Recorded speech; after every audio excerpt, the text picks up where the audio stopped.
तो आप सभी का स्वागत है हमारी इस नए वीडियो में। तो जय हिंद के साथ मैं अपनी इस वीडियो को शुरुआत करता हूं।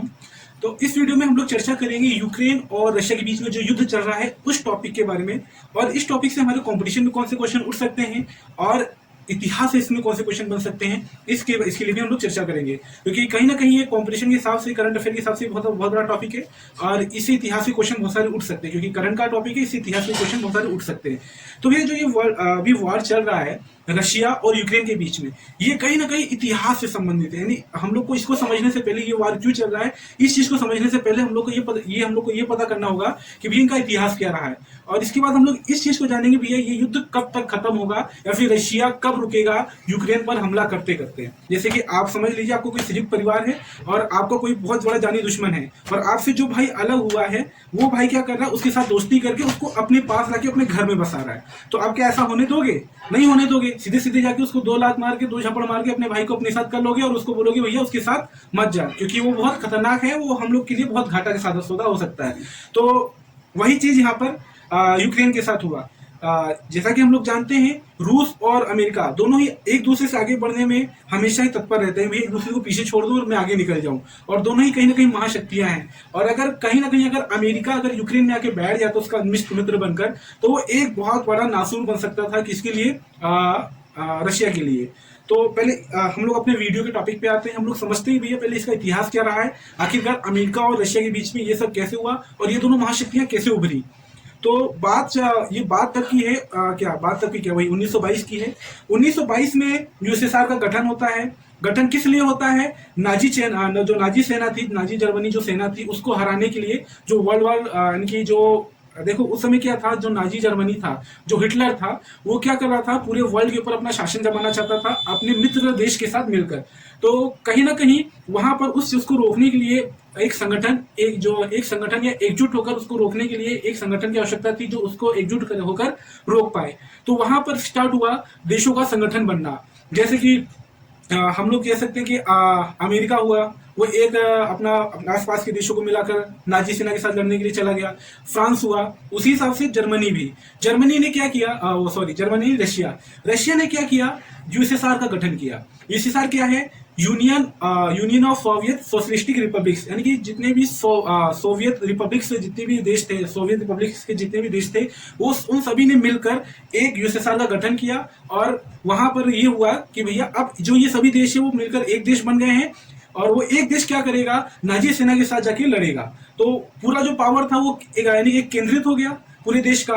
उस समय जितने भी देश शामिल थे उसमें से बेलारूस भी था, यूक्रेन भी था, यानी यूक्रेन एसएसआर, बेलारूस एसएसआर, और उसी तरह से यानी कि और 5-6 देश और मिलकर, यानी 5-6 और सोवियत यूनियन मिलकर और रूस के साथ मिलकर, यानी फेडरेशन जो रूस है उसके साथ मिलकर एक बहुत बड़ी देश का निर्माण किया, जिसको हम लोग यूएसएसआर के नाम से जानते हैं, जो कि 1922 के अंदर गठित हुआ था। अब 1922 में गठित हुआ और उन्होंने नाजी सेना के साथ अपना युद्ध करना चालू किया। लगभग हम लोग ऐसा जानते हैं 1939 के अंदर वर्ल्ड वॉर 2 चालू हो गया था। क्योंकि उस समय तक सभी यानी कि एक तो जर्मनी के साथ वाले और एक जर्मनी के विपक्ष वाले, दोनों लोग आपस में भिड़ने लग गए थे। तो कहीं ना कहीं यहाँ पर एक पूरा देश ही, यानी कि पूरा विश्व ही शामिल हो गया था, इसलिए इसको वर्ल्ड वॉर 2 कह दिया गया।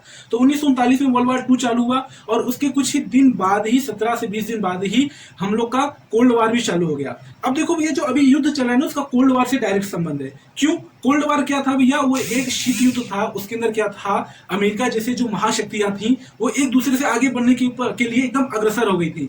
और कहीं ना कहीं उसी बीच में अमेरिका ने बाजी मारते हुए न्यूक्लियर बॉम्ब का क्या किया था, निर्माण कर लिया था, और उसी का यूज किया था उसने हिरोशिमा और नागासाकी पर। ठीक है ना? किस लिए यूज किया था? क्योंकि जापान जो था वो किसका एलाई था, जर्मनी का, और जर्मनी का साथ देते थे, तो उसने बहुत सारे ब्रिटिश और चीन के बहुत अच्छे, यानी बहुत सारे एरिया पे कब्जा कर लिया था। उसके इस प्रभाव को रोकने के लिए अमेरिका ने क्या किया था, उसके नागासाकी और हिरोशिमा पर अपने परमाणु बम का यूज किया था। तो जैसा कि लगभग 6 साल 1 दिन के अंदर ये पूरा युद्ध खत्म हो गया। 1945 में खत्म हो गया था वर्ल्ड वॉर 2, और जर्मनी ने अपना आत्मसमर्पण कर दिया था। क्यों? क्योंकि हिटलर ने खुदकुशी कर ली थी। यार ये बहुत बड़ा गजब बात हुआ। पहले पूरी दुनिया को लड़ा लो, फिर खुदकुशी करके खुद चले जाओ, तो जिस देश के राष्ट्र तुम थे उसके साथ तो यानी कि बहुत बड़ा धोखा हो जाएगा। तो हालांकि वो अलग मैटर है। उसने खुदकुशी की, और वहीं पर ही जर्मनी ने अपना हाथ टेक दिया, माथा टेक दिया, और उसने साइन कर दिया भैया कि भैया वर्ल्ड वॉर 2 यानी कि वर्ल्ड वॉर 2 यहीं खत्म होता है, या फिर हम लोग आत्मसमर्पण कर दें। अब वहां से जो हुआ, नई नई जो शक्तियां उभरी थी, जैसे कि रशिया यूएसएसआर के अंदर, और अमेरिका, फ्रांस, वो सब क्या हुआ, अब वहां से देखो, अब वहां से युद्ध खत्म, अब ये सब अपने आपको डेवलप करना चालू कर दी और एक दूसरे से आगे बढ़ना चालू कर दी। और उस समय अमेरिका ने जब ये देखा कि भैया वर्ल्ड वॉर 2 तो खत्म हो चुका है, और उसी समय क्या किया, इन महाशक्तियों ने मिलकर यूएन का निर्माण कर दिया। तो जैसे ही वर्ल्ड वॉर 2 खत्म होता है, वैसे यूनाइटेड नेशन का निर्माण होता है। यूनाइटेड नेशन का निर्माण होते ही सब देश जो जो महाशक्तियां उभरी थी, वो सब अपने अपने डेवलपमेंट में लग गई और एक दूसरे को पीछे करना चालू कर दी। अब वहां से जो अमेरिका है, कहीं ना कहीं न्यूक्लियर बम को अपने यहाँ बनाकर अपने आप को बहुत ज्यादा शक्तिशाली दिखाने लगा था। तो वहां पे रशिया ने क्या किया, अपने यहाँ पे न्यूक्लियर बम का परीक्षण करना चालू कर दिया, और उसको देखते देखते चीन के अंदर जो कम्युनिस्ट पार्टी थी, उसने पूरे चीन के ऊपर कब्जा करके, यानी पूरे चीन के अंदर फैल के, और वहां पर उसने भी न्यूक्लियर बम को जो क्या कहते हैं, उसका परीक्षण चालू कर दिया। अब जब उन्होंने परीक्षण चालू कर दिया, तो अमेरिका के पास जो एक लौता टैग था कि भैया बस अमेरिका के पास ही न्यूक्लियर बॉम्ब है, बस वही क्षमता है दुनिया को डराने वाला, तो अब वो लॉलीपॉप उसे छीन लिया गया, और वो अब जो न्यूक्लियर बॉम्ब की शक्तियां थी, कहीं ना कहीं रशिया के पास और चीन के पास भी चली गई थी। अब इस चीज को देखते हुए अमेरिका को डर हुआ कि भैया देख, जानते हैं कितना डरपोक है अमेरिका, बस वो हर देश को, यानी कि खुद तो सीधे सामने आता नहीं, किसी न किसी देश को आगे करके ही उसके पीछे से लड़ता है, डरपोकन राज है। तो उसको डर गया भैया, अब ये सब भी बना रहे हैं, तो कहीं ना कहीं भविष्य में अगर हमको खतरा हुआ तो हम कैसे करेंगे। तो उसने क्या किया, एक नाटो का स्थापना कर दिया। नाटो क्या है भैया, जितने भी नॉर्थ अटलांटिक के जितने भी स्टेट, यानी कि जितने भी देश हैं, उन सभी का एक संगठन है। शुरू में इसमें 3 देश शामिल थे, उसके बाद 27 देश और शामिल हो गए, ठीक है ना। तो टोटल 30 देश का वो एक संगठन है नाटो, जिसको अमेरिका ने उस समय स्थापित किया था, ताकि वो बच सके अपने ऊपर आने वाले किसी भी मुसीबत से। जैसा कि हम लोग को पता है, अमेरिका भी जो भी काम करता है वो सिर्फ अपने मतलब के लिए करता है। तो वहां पर भी उसका मतलब था कि उसने भी सीधा सीधा ये कहा था, नाटो में जितने भी देश शामिल होंगे, अगर उस देश में से किसी भी देश पर अगर कोई देश हमला करता है, तो बाकी जो देश 29 बचे हैं, वो एक साथ मिलकर उस एक देश की सहायता करेंगे उस देश को मारने के लिए जो नाटो वाले सदस्य वाले देश पर हमला किया है। तो ये नाटो का पूरा एम था। तो कहीं ना कहीं भले 30 देश नाटो के अंदर मिल गए, लेकिन तब भी वो रशिया को नहीं हरा सकते, क्योंकि रशिया खुद के अंदर एक यूएसएसआर था, यानी बहुत बड़ा संघ था, यानी कि एक चीज समझ सकते हैं, 1/4 भाग, यानी 1/4 पूरे पृथ्वी का ऑक्यूपाई करता था रशिया। तो कहीं ना कहीं उसको उस यूएसएसआर को तोड़ना था, और वही बस नई नवेली बहू वाला सिस्टम यहाँ पे आ गया। उसने बस उकसाना चालू कर दिया यूक्रेन को, बेलारूस को, और वो 1992 आते आते टूट गया, यूएसएसआर टूट गया, और उसमें से यूक्रेन अलग हो गया, बेलारूस अलग हो गया, और उन्होंने अपनी खुद की एक रिपब्लिक वापस से बना ली, यानी खुद का एक रिपब्लिक देश बना लिया। तो वहीं से बस ये देखिए, जैसे वहां से वो टूटा, अब टूटा किसी कारण, अमेरिका के बहकावे में आके यूक्रेन को अलग कर दिया, वहां से वो टूट गया, वहां से बेलारूस हट गया। तो कहीं ना कहीं रशिया को एक बहुत बड़े खामी का सामना करना पड़ा उस, यानी 1992 के बाद। अब 1992 के बाद जैसे ही वो सभी देश अलग होते हैं, वैसे ही रशिया के अंदर आर्थिक मंदी और उसकी जीडीपी डाउन होना चालू हो जाती है। अब ये सीधी सी बात है, अगर आपका एक संयुक्त परिवार है तो खर्चा अच्छे से चलेगा। जैसे संयुक्त परिवार हटता है, वैसे ही कहीं ना कहीं आर्थिक तंगी भी चालू हो जाती है। तो वहां पर भी आर्थिक तंगी चालू हुई अंटिल 2000 तक, जब तक पुतिन जी अपने शासन में ना आए। जैसे पुतिन जी शासन में आए, वैसे उन्होंने गैस और जो फ्यूल है उसके दाम दोगुने कर दिए, और वापस उनकी जीडीपी रफ्तार पकड़ ली। अब कहीं ना कहीं अमेरिका को ये लगा कि भैया ये जो हमने अलग किया है यूक्रेन को, वो ज्यादा इफेक्टेड नहीं है, क्योंकि रशिया इनके अलग होने के बाद भी बहुत बड़ा टाइकून था, जो कि अकेले उससे नहीं संभाला जा सकता था, यानी कि नाटो और अमेरिका के द्वारा। तो उसने क्या किया, यूक्रेन को अपनी तरफ बहलाना फुसलाना चालू किया। अब यूक्रेन भी भैया उसके बहकावे में आ गया, क्योंकि भैया जो भी परिवार से अलग होता है, किसी की बातों में आके उसकी बात ज्यादा मानता है। हाँ, एग्जाम्पल में आपको बताना नहीं चाहूंगा, आप लोग के परिवार में भी कोई ना कोई तो ऐसा होगा ही, चाचा मामा या फिर भाभी आप लोग की जो अलग हो गई होंगी, तो उसके बहकावे में आना वो भी चालू हो गए यूक्रेन। तो उसके यानी कि नाटो के ऊपर, यानी नाटो की ओर और अमेरिका की ओर उसका जो गिराव है वो बढ़ता गया। अब जैसे जैसे बढ़ता गया ये गिराव, वैसे वैसे रशिया के लिए खतरा पैदा होता गया। रशिया ने भी ये सीधा सीधा ये बोला था, अगर आप अलग हो रहे हो कोई बात नहीं, आप अलग हो जाओ, लेकिन हमेशा साथ रहना, हमेशा साथ देना, कभी भी सोवियत संघ से बाहर मत जाना, यानी सोवियत संघ से बाहर नहीं जाना आपको।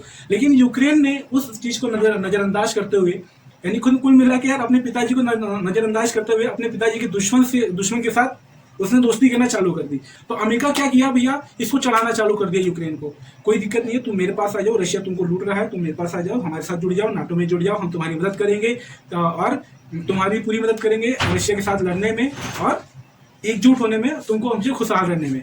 अब भैया उसका जो यूक्रेन है उसको अमेरिका के द्वारा दिया गया लॉलीपॉप उसको पसंद आ गया, यानी ख्वाबी लॉलीपॉप, तो उसको पसंद आ गया और उसने उस चीज को चूसना चालू कर दिया। अब जैसे ही उसने इस चीज को चूसना चालू किया, रशिया को पता चल गया कि भैया अब यूक्रेन उसकी साइड जा रहा है, तो उसने तुरंत धमकाया यूक्रेन को, भैया तुम गलत कर रहे हो, वो महाशक्तियां हमारे साथ यानी तुम्हारे जरिए हमारे रशिया के अंदर छेद करना चाहती है, यानी छेद करना चाहती है, कहीं ना कहीं हमारे रशिया में आके हम लोग को डाउन करना चाहती है, हम लोग को पीछे करना चाहती है। लेकिन जो यूक्रेन था वो नहीं समझ रहा था। अब इस चीज को समझाने के लिए रशिया ने पहला युद्ध किया 2014 के अंदर और उससे क्रीमिया को छीन लिया। हालांकि क्रीमिया को रशिया ने ही उसको दिया था, लेकिन जब नहीं मान रहा है तो जाके युद्ध किया और उससे छीन लिया, और छीनते ही क्या किया, उसके ऊपर वहां पर अपनी सेना का डिप्लॉयमेंट चालू कर दिया। अब उसको छीनते ही काला सागर जो कि जस्ट यूक्रेन के नीचे है और जो क्रीमिया है वहां पर अपने सेना का डिप्लॉयमेंट चालू कर दिया। थल सेना, वायु सेना और जल सेना सभी को वहां पे डालना चालू कर दिया और उसके चारों बॉर्डर पर बेलारूस की सहायता लेते हुए उसके चारों तरफ उसने अपनी सेना को डिप्लॉयमेंट कर दिया। अब भैया यूक्रेन को तब भी समझ में नहीं आया और इस चीज को देखते हुए पुतिन ने, यानी कि उस समय जो पुतिन थे उन्होंने कहा कि भैया कोई बात नहीं, आप समझ लीजिए, अभी हम लोग आपको और मौका देते हैं, क्रीमिया छीने हैं बस अभी आपसे, अभी आप लोग अगर हमारे साथ रहना चाहते हैं साथ दे दें। लेकिन वो यूक्रेन वहां पर भी नहीं माना। अब वहां पर नहीं माना और नाटो के अंदर शामिल होने के लिए उसने वहां पे अमेरिका के साथ बातचीत करना चालू कर दिया। तो इस चीज को जब पता चला पुतिन को भैया अभी भी ये नहीं मान रहा है, तो उन्होंने क्या किया, अपनी सेना का डिप्लॉयमेंट और बढ़ाते गए। और जैसा कि हम लोग जान रहे हैं पूरे यूक्रेन के अंदर 2 लाख सैनिक हैं और 1 लाख सैनिक तो जो रशिया ने उसके चारों तरफ वैसे ही बना दिया है, यानी कि वैसे ही उसकी सीमा के चारों तरफ बना दिया है। हालांकि हम लोग कह सकते हैं जो युद्ध चल रहा है ये कोई, यानी कि युद्ध नहीं कह सकते हैं इसको, कहते हैं भैया समझाना। किसको, अपने बेटे को या फिर अपने छोटे भाई को समझाना कि भैया मान जाओ तुम गलत रास्ते पे चल रहे हो। यानी जब भी आपका कोई छोटा भाई या फिर आप अगर गलत रास्ते पे चलोगे तो आपके पिता या फिर आपके बड़े भाई आपको मार मुर के समझाते हैं ना कि भैया ऐसे नहीं ऐसे काम करो, बस वही काम रशिया कर रहा है, उसको मरा डांट डूट कर समझा कर। तो इसको हम लोग युद्ध तो नहीं कह सकते मेरे नजर में, फिर भी मान लो क्योंकि 2 देश आपस में लड़ रहे तो युद्ध ही है। तो यूक्रेन जैसे ही नाटो की तरफ झुकना चालू हुआ वैसे ही उस पुतिन को समझ में आ गया भैया अब यूक्रेन जो है नाटो में शामिल होने का पूरा मन बना लिया है और जहां तक कि अमेरिका भी इसको अब शामिल करने वाली है। और वो कहीं ना कहीं रशिया की प्रगति के ऊपर एक बहुत बड़ा रुकाव हो सकता था, नहीं एक अटकाव हो सकता था इस चीज को बनने के लिए। यानी कि देखो यार, जो भी घाव है उसको नासूर बनने से पहले उसको या फिर ठीक कर लो या फिर उसको काट के उसको सही, यानी उसको देखो अगर कोई घाव होता है आपको या फिर कोई फुंसी होती है तो उसको या फिर नासूर मतलब समझते हो ना, वह घाव जो कभी ठीक नहीं होता उसे नासूर कहते हैं। तो उसको नासूर बनने से पहले जब उसको ठीक कर लो या फिर उसको कटवा के उसको वहां पे मरहम पट्टी करवा लो ताकि वो आपका घाव भर जाए और सही हो जाए। तो बस वही चीज कि भैया जो रशिया है वो नहीं चाहता था यूक्रेन उसके लिए नासूर बन जाए नाटो में शामिल होकर, तो उसने वही चीज किया। और अभी जैसा कि हम लोग देख रहे हैं 24 फरवरी 2022 से उसने वहां पर धावा तोड़ वहां पे उसको झापड़ जूता लात मारना चालू कर दिया और वहां पे यानी कि युद्ध चालू कर दिया, अपनी सेना को डिप्लॉयमेंट चालू कर दिया और वहां पे लड़ना यानी कि बम फोड़ी चालू कर दिया। अब जैसा कि हम लोग को मालूम है ब्लैक सी से लेके क्रीमिया से लेके बेलारूस से लेके यानी चारों तरफ से जब उसको घेर लिया है यूक्रेन को और अमेरिका ने उसको चढ़ा के बार अपनी तरफ खिसकाना चालू किया और अब रशिया की बात नहीं माना यूक्रेन। तो अभी क्या हुआ, जब जैसे उस पर जो पुतिन जी हैं उन्होंने यानी जैसे सेना का आक्रमण उसके ऊपर चालू करने के लिए पूरा जो साइन किया था, जैसे वो सब चालू हुआ वैसे ही अमेरिका ने अपना पांव पीछे खींच लिया।